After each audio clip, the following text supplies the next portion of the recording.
నాకు 'Indiana Jones' కథలంటే చాలా ఇష్టం. పిల్లల నుంచి పెద్దల వరకు అందరికీ అవి నచ్చుతాయన్న రాజమౌళి.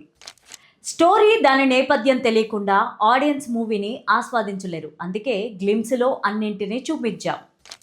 షూటింగ్ ఇప్పటికే 80% పూర్తయింది. ఇంకా 20%తో చిన్న చిన్న సీన్స్ చేస్తున్నాం. యాక్షన్ పార్ట్ మొత్తం ఎప్పుడో కంప్లీట్ అయిపోయింది.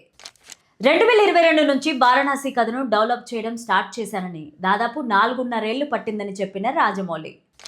కథలో ఉన్న భారీ స్థాయి ఐమాక్స్ ఫార్మాట్లో తీయడానికి కారణం 300 అడుగులకు పైగా ఉన్న భారీ మంచుకొండ, రామాయణంలోని భారీ వానర సేన, ఇలా ఎన్నో కీలక సీన్స్ ఇందులో ఉన్నాయి. హాలీవుడ్ సినిమాలంటే నాకు చాలా ఆసక్తి. చిన్నప్పటి నుంచి వాటినే చూస్తూ పెరిగాను. ఆ ప్రభావం నా సినిమాలపైన ఉంటుంది. నా సినిమాలను హాలీవుడ్ చిత్రాలతో పోలుస్తూ ఉంటారు. అందుకు నేనెప్పుడూ ఇబ్బంది పడను. చిన్న చిన్న సీన్స్ పూర్తి చేస్తుండగా ప్రస్తుతం హైదరాబాద్లోనే షెడ్యూల్ జరుగుతున్నట్లు తెలుస్తోంది. ఇప్పటి వరకు గ్లిమ్స్ తప్ప ఈ భారీ ప్రాజెక్ట్ నుంచి ఎలాంటి సర్ప్రైజ్ లేవు. మహేష్ బాబు బర్త్డే సందర్భంగా టీజర్ రిలీజ్ చేస్తారని టాక్. మహేష్ బర్త్డే గిఫ్ట్గా టీజర్ రిలీజ్ చేయాలి లేదా స్పెషల్ లుక్ అయినా రిలీజ్ చేయాలని ఫ్యాన్స్ సోషల్ మీడియా వేదికగా డిమాండ్. వారణాసి కథ కోసం 4.5 ఏళ్లు పట్టిందని చెప్పారు దర్శకధీరుడు రాజమౌళి. ఒక ఇంటర్నేషనల్ మీడియాకి ఇచ్చిన ఇంటర్వ్యూలో గ్లోబ్ ట్రాటింగ్ జర్నీ గురించి చెప్పారు. ఈ వీడియోని చివరి వరకు చూడండి. ప్లీజ్ లైక్ చేయండి, షేర్ చేయండి, అలాగే బెల్ బటన్ నొక్కి సబ్స్క్రైబ్ చేసుకొని స్కిప్ చేయకుండా ఎండింగ్ వరకు చూడండి. ఇక హెడ్లైన్స్ చూద్దామా? వారణాసి టు అంటార్కిటికా కథ కోసం 4.5 ఏళ్లు. మహేష్ బర్త్డే రోజు షూటింగ్ అప్డేట్. ఇక స్టోరీలోకి వెళ్తే, సూపర్ స్టార్ మహేష్ బాబు దర్శకధీరుడు రాజమౌళి కాంబోలో రాబోతున్న విజువల్ వండర్ వారణాసి. తండ్రి కొడుకుల ఎమోషన్ ఈ స్టోరీ అంటూ గతంలో రివీల్ చేశాడు రాజమౌళి. తాజాగా ఒక ఇంటర్నేషనల్ మీడియాకి ఇచ్చిన ఇంటర్వ్యూలో షూటింగ్కి సంబంధించి బిగ్ అప్డేట్తో పాటు ఇంట్రెస్టింగ్ విషయాలని షేర్ చేసుకున్నారు. వారణాసి కథ ఆధ్యాత్మిక నగరం వారణాసితో మొదలై అంటార్కిటికా, ఆఫ్రికా అడవుల్లో ప్రయాణించి రామాయణ కాలానికి తీసుకెళ్లి మళ్ళీ వారణాసికి తీసుకొస్తుందని చెప్పారు రాజమౌళి. నాకు 'ఇండియానా జోన్స్' కథలంటే చాలా ఇష్టం.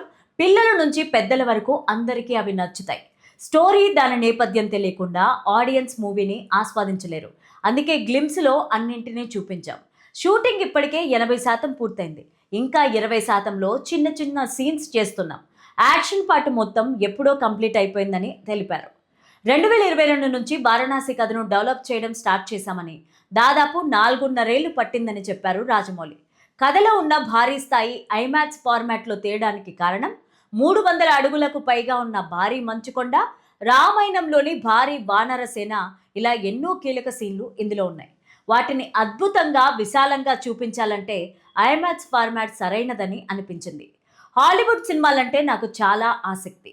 చిన్నప్పటి నుంచి వాటినే చూస్తూ నేను పెరిగాను. ఆ ప్రభావం నా సినిమాలపైన ఖచ్చితంగా ఉంటుంది. నా సినిమాలను హాలీవుడ్ చిత్రాలతో పోలుస్తూ ఉంటారు. అందుకు నేను ఎప్పుడూ ఇబ్బంది పడనని తెలిపారు. అక్టోబర్ కల్లా ఈ మూవీ షూటింగ్ పూర్తవుతుందని రాజమౌళి చెప్పారు. ఆయన గత చిత్రాల కంటే ఈసారి డిఫరెంట్గా షూటింగ్ను ప్లాన్ చేశారు. చిన్న చిన్న సీన్స్ పూర్తి చేస్తుండగా ప్రస్తుతం హైదరాబాద్లోనే షెడ్యూల్ జరుగుతున్నట్టు తెలుస్తోంది. పోస్ట్ ప్రొడక్షన్ పనులు కూడా వేగంగా సాగుతుండగా బీజిఎం వర్క్స్ కూడా స్టార్ట్ చేసినట్టు కీరవాణి తెలిపారు. ఇప్పటి వరకు గ్లిమ్స్ తప్ప ఈ భారీ ప్రాజెక్ట్ నుంచి ఎలాంటి సర్ప్రైజెస్ లేవు.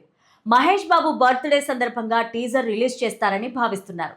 మహేష్ బర్త్డే గిఫ్ట్గా టీజర్ రిలీజ్ చేస్తారని లేదా స్పెషల్ లుక్ అయినా రిలీజ్ చేయాలని ఫ్యాన్స్ సోషల్ మీడియా వేదికగా డిమాండ్ చేస్తున్నారు.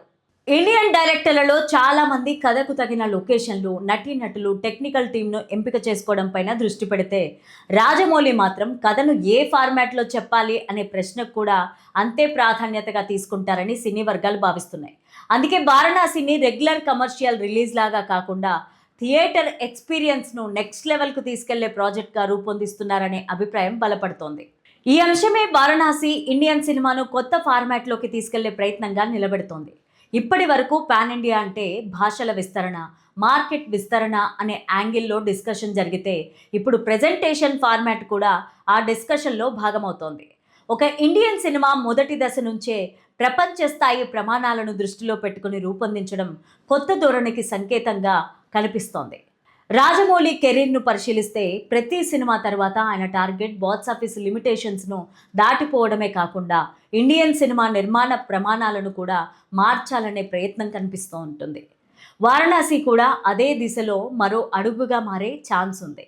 కథకు సరిపోయే టెక్నాలజీని ఎంచుకోవడం, ప్రేక్షకుడి అనుభవాన్ని కేంద్రంగా ఉంచి ఫార్మాట్ను డిజైన్ చేయడం, భారతీయ సినిమాను ప్రపంచ స్థాయి థియేట్రికల్ ప్రెజెంటేషన్ వైపు నడిపించడం వంటి అంశాల వల్ల వారణాసి పైన ఉన్న ఆసక్తి మరింత పెరిగిపోతుంది. ఐమాక్స్ను ఒక టెక్నికల్ ఫీచర్గా కాకుండా కథ చెప్పే సాధనంగా ఉపయోగించాలనే ఆలోచనే రాజమౌళిని ఇండియన్ డైరెక్టర్లలో ప్రత్యేకంగా నిలబెడుతోంది. ఈ మూవీలో రుద్రుడు శ్రీరాముడిగా మహేష్ బాబు కనిపిస్తోండగా, విలన్ రణకుంభగా మలయాళ స్టార్ పృథ్వీరాజ్ సుకుమారన్ నటిస్తున్నారు. ఇక మందాకినిగా బాలీవుడ్ హీరోయిన్ ప్రియాంక చోప్రా నటిస్తున్నారు. దుర్గా ఆర్ట్స్ బ్యానర్ పైన కేఎల్ నారాయణ ఈ సినిమాని నిర్మిస్తున్నారు. పాన్ ఇండియా స్థాయిలో వచ్చే ఏడాది ఏప్రిల్ 7న ఈ సినిమా ప్రేక్షకుల ముందుకి రాబోతోంది.